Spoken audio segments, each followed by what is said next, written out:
हाय friends, good morning. Shri Swami Samarth. कसे आहात सगळे? आय होप सगळे मजेतच असाल. सकाळची सुरुवात झालेली आहे अशा थंडगार आणि शांत वातावरणामध्ये. आणि रोज सकाळी असं महादेवाचं दर्शन घेऊन इतकं छान वाटतं, कारण आमच्या घराच्या जवळच मंदिर असल्यामुळे रोज सकाळी असं महादेवाच्या दर्शनाने सकाळची सुरुवात होत असते. आणि दर्शन घेतल्यावर इतकं फ्रेश आणि शांत वाटतं की विचारूच नको. परीचं स्कूल लवकर असल्यामुळे परी आज थोडी लवकर उठली होती, त्याच्यामुळे चिडचिड करत होती. तिला शांत करून गुळाचा चहा करायला ठेवला.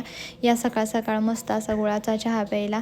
आणि सकाळ सकाळ गॅलरीत अशा खूप साऱ्या चिमण्या येऊन बसतात. त्यांचा आवाज ऐकता ऐकता चहा पिण्यात काहीतरी वेगळीच मजा आहे. आणि ते आल्या की इतकं सुंदर असं वाटतं, सकाळ सकाळ फ्रेशच होऊन जाते. आणि आज नागपंचमी असल्यामुळे पोळ्यांचा स्वयंपाक करायचा होता, म्हणून लवकरच पोळ्यांचा स्वयंपाक करायला ठेवलेला. आणि आज लवकरच आवरून जायचं होतं मंदिरात, म्हणून नैवेद्यही करून घेतले पटकन. आणि हे आहेत कानवले. तुमच्या इकडेही करतात का? नक्कीच कमेंट करून सांगा.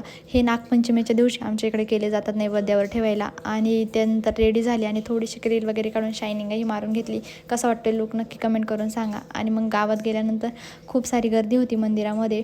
अशीच लाईन यायला लागून पटकन असं बाप्पाचं दर्शन घेतलं आणि बाप्पाचंही दर्शन घेतलं. त्यानंतर नागपंचमीमुळे झोके बांधले होते, म्हणून झोक्याचाही आनंद घेतला. आणि इतकं छान वाटलं खूप दिवसांनी असं झोका घेऊन. आणि नंतर फोटोज वगैरे काढले. कसा वाटला ब्लॉग नक्की कमेंट करून सांगा. Thank you so much for watching.